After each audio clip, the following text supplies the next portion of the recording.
नमस्कार साथियों। JSSC CGL के लिए नागपुरी सिलेबस को कवर करते हुए आज ये हमारा 5वां वीडियो है, जिसमें हम बनकेवरा भाग 1 के पद्य संकलन को पढ़ेंगे। पिछली वीडियोस में हम लोगों ने 6 कविताओं को पढ़ लिया है और आज हम लोग 7वां कविता को पढ़ेंगे। तो आइए हम लोग देखते हैं कि ये जो 7वां कविता है वो कौन सा है। तो ये है बाजा, जिसे लिखा है अर्जुन सिंह ने। आगे हम लोग देखते हैं कि बाजा जो कविता है वो एक प्रकार का गीत भी है जो फगुआ पुछारी राग में है।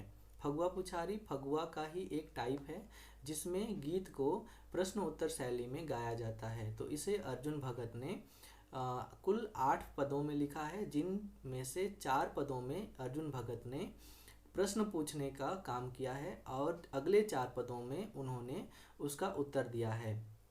और ये जो कविता है, इस कविता को अर्जुन भगत ने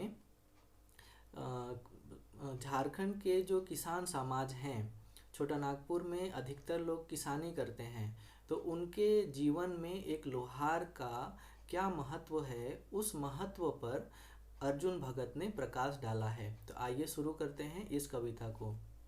सबसे पहला लिखा हुआ है, बाजा में कौन बाजा सुंदर बाजे हो, बाजे कहाँ केकर घरे बाजे।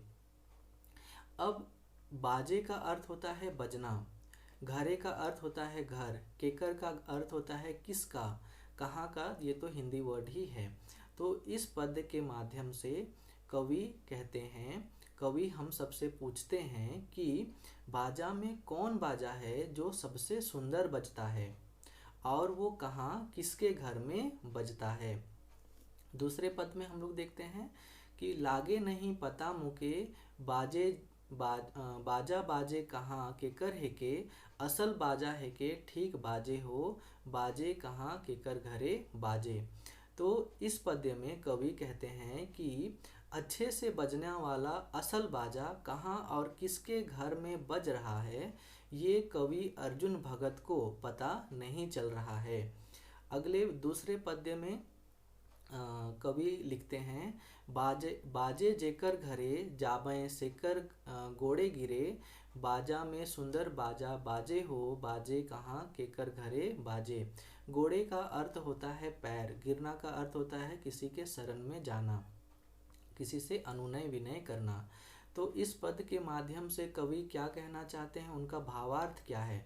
तो कवि का भावार्थ है, वो हम सबसे पूछते हैं कि ये जो सुंदर बाजा है वो किसके घर में बज रहा है, और जिसके भी घर में बज रहा है हम उसके घर में जाएंगे और उसके पैरों में गिर जाएंगे, ताकि वो भी हमें इस बाजा को सुनने का मौका दे।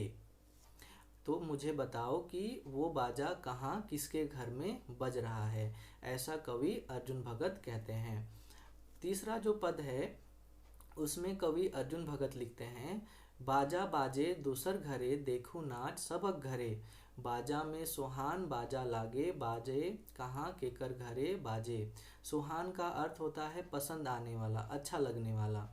नाच का अर्थ होता है नृत्य, चाहे यहाँ पे इस कॉन्टेक्स्ट में देखेंगे तो अफरा तफरी का एक सेंस आता है। तो इस पद के माध्यम से कवि क्या कहना चाहते हैं, इस पद में कवि हमसे पूछ रहे हैं कि वो कौन सा बाजा है और कहाँ बज रहा है, जिसका बजना सभी को अच्छा लगता है और वो बज कहीं और रहा है और उसका प्रभाव कहीं और हो रहा है। तो मुझे बताओ कि वो बाजा कहाँ किसके घर में बज रहा है, ऐसा कवि अर्जुन भगत पूछते हैं। चौथा पद है, मूढ़ अर्जुन, मूढ़ का अर्थ होता है मूर्ख, मूढ़ अर्जुन पूछे, पूछे का अर्थ होता है पूछना। तो मूढ़ अर्जुन पूछे, बाजा नहीं के रुचे, रुचे नहीं तेके रोजा राजे हो, बाजाए के कहाँ केकर घरे बाजे। तो इस पद में कवि अपने आप को मूर्ख बताते हुए दूसरों से, मतलब हम सबसे पूछते हैं कि किसको यह सुंदर बाजा पसंद नहीं आता है, मतलब सभी को पसंद आता है, और जिसको ये पसंद नहीं आता है उसे भूखा रहना पड़ता है। देखिए यहाँ पे लिखा हुआ है रोजा, रोजा का अर्थ होता है यहाँ पे भूखा रहना। तो मुझे बताओ वो बाजा कहाँ किसके घर में बज रहा है, बाजे कहाँ केकर घरे बाजे।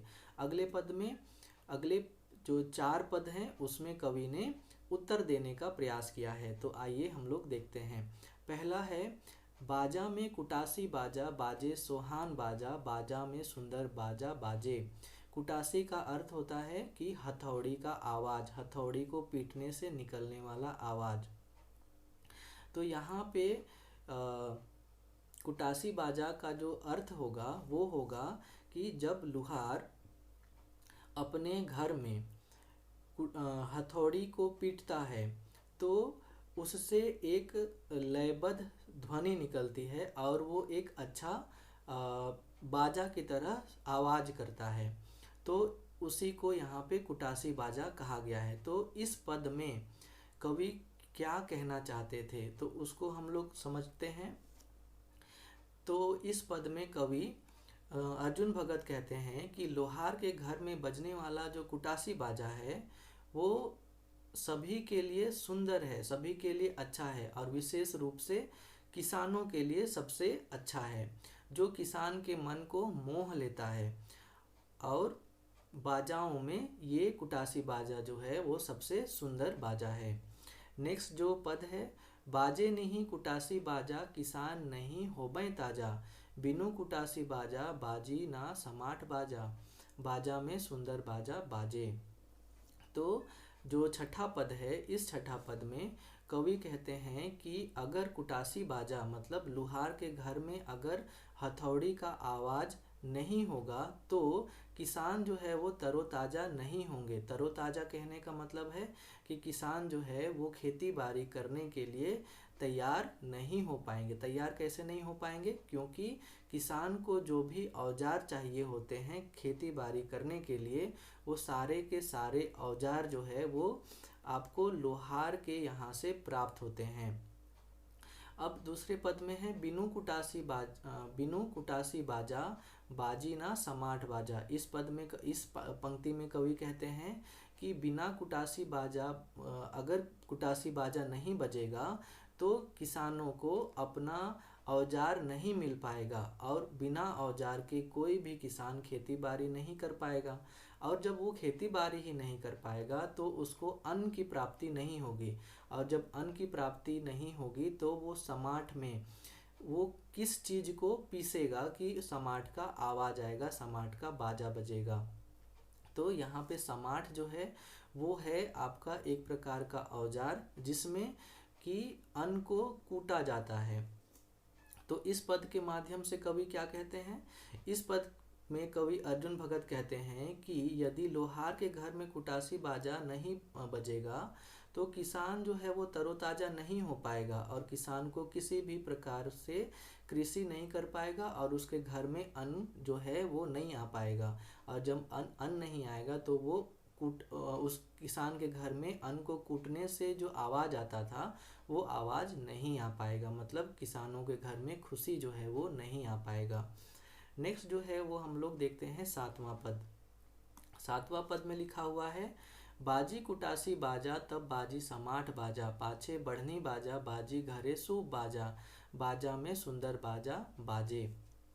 तो ये जो सातवां पद है इसमें कवि कहते हैं कि कुटासी बाजा जो है वो सबसे पहले बजता है और जब कुटासी बाजा बजेगा मतलब जब कुटासी बाजा बजेगा तब जा कर के किसानों को उसके औजार मिलेंगे।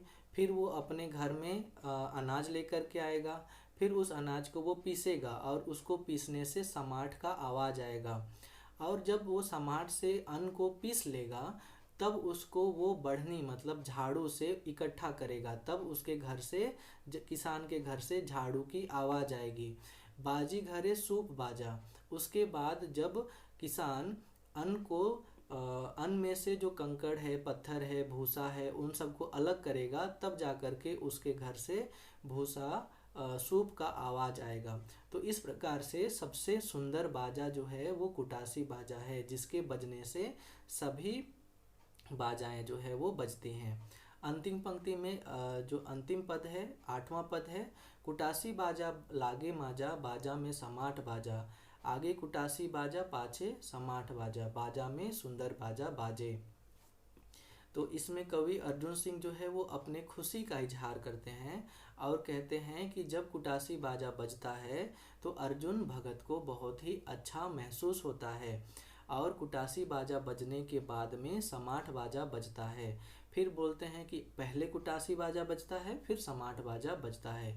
एक तरह से वो लुहार जो लोग हैं उनके महत्व को यहाँ पे बार बार कवि जो है वो दिखाने का कोशिश कर रहे हैं। तो बाजा में सुंदर बाजा बाजे, यहाँ पे वो कुटासी बाजा को कह रहे हैं, मतलब लुहार के घर में बजने वाला जो हथौड़ी का आवाज़ है उसे बता रहे हैं। जो 9वां पद है उस पद में मूढ़ अर्जुन सोचे सुनी बाजा उठे नाचे, बिनु लोहार नहीं बाजी ढोल ढाक बाजा, बाजा में सुंदर बाजा बाजे। तो यहाँ पे मूढ़ अर्जुन सोचे, यहाँ पे कहते हैं कि कवि अर्जुन भगत कहते हैं कि जब मैं ये सोचता हूँ कि अगर लोहार के घर में कुटासी बाजा मतलब हथौड़ी का बाजा नहीं बजेगा तो किसी भी तरह का खुशी किसान के परिवार में नहीं आ पाएगा, क्योंकि वह खेती ही नहीं कर पाएगा और जब वो खेती ही नहीं कर पाएगा तो उसके घर में किसी भी प्रकार का कोई भी धन धान्य नहीं आ पाएगा। इसीलिए कुटासी बाजा जो है वो सबसे महत्वपूर्ण बाजा है, सबसे सुंदर बाजा है, जिसे सुन करके कवि अर्जुन भगत जो है वो उठते हैं और नाच उठते हैं। इसी तरह से कुटासी बाजा जो है वो सबसे सुंदर बाजा है। तो इस प्रकार जो कवि हैं वो यहाँ पे पूरे कविता में कुटासी बाजा को मतलब हथौड़ी की आवाज़ को जो है वो दिखाने का कोशिश किए हैं। और हथौड़ी के माध्यम से कवि कृषक समाज में जो आपके लोहार जाति के लोग हैं उनके महत्व को समझाने का प्रयास किया है। अब यहाँ पे कुछ शब्दार्थ दिए हुए हैं, उन्हें देख लेते हैं। सबसे पहला है सोहान। सोहान का अर्थ होता है अच्छा लगना, जिसे नागपुरी में बेस लागिक कहा जाता है। दूसरा है कुटासी। कुटासी का अर्थ होता है हथौड़ी।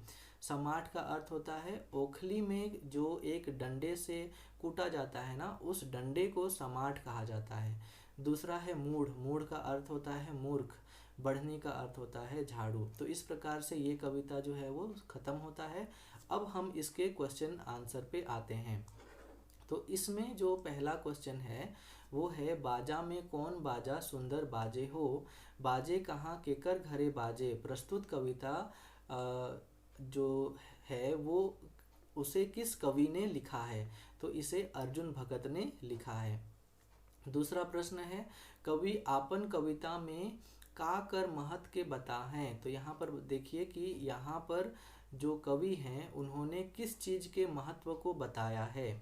तो उन्होंने बाजा, किस बाजा का, कुटासी बाजा मतलब हथौड़ी के बाजा, हथौड़ी के आवाज़ को के महत्व को दिखाया है। ई कविता में कौन राग में रचल जाहे। तो जो बाजा कविता है, गीत है, उस गीत को किस राग में लिखा गया है, तो इसे फगुआ पुछारी राग में लिखा गया है। कवि कौन बाजा के सबसे सुंदर बाजा माइन है। यहाँ पे कवि जो है वो सबसे सुंदर बाजा किस बाजा को माने हैं, तो वो कुटासी बाजा को सबसे सुंदर बाजा माने हैं। कवि आपन कविता कर माध्यम से कौन परिवार कर नई रहल से गांव घर कर आनंद और रीझ रंग सुना सुना होए जाए बात करैना। तो इस कविता में कवि ने बताया है कि अगर किसान समाज में अगर लोहार परिवार नहीं रहेगा तो किसान समाज में किसी भी घर में खुशहाली नहीं आएगा, ना ही उसके घर में किसी भी प्रकार का त्योहार होगा, ना ही उसके घर में किसी भी प्रकार का रीझ रंग होगा, ना ही उसके घर में किसी भी प्रकार का कोई भी दूसरा ढोल नगाड़ा मांदर बांसुरी ये कोई भी तरह का बाजा मतलब खुशी के माहौल में बजने वाला बाजा बज पाएगा। तो उसी को यहाँ पे क्वेश्चन पूछा है। तो यहाँ पे लोहार परिवार के रहने से ही सभी के घर में संपन्नता आती है। तो इस तरह से ये जो कविता है वो ख़त्म होता है। उम्मीद करते हैं आपको समझ आया होगा। अगर आपको ये कविता समझ में आ रहा है तो प्लीज़ हमारे चैनल को लाइक कीजिए, सब्सक्राइब कीजिए और शेयर कर दीजिए। इस कविता से संबंधित जो आपका नोट्स है वो नीचे डिस्क्रिप्शन में दिया हुआ है। आप जा कर के उसे डाउनलोड कर सकते हैं, उसे आप पढ़ सकते हैं। बहुत बहुत धन्यवाद।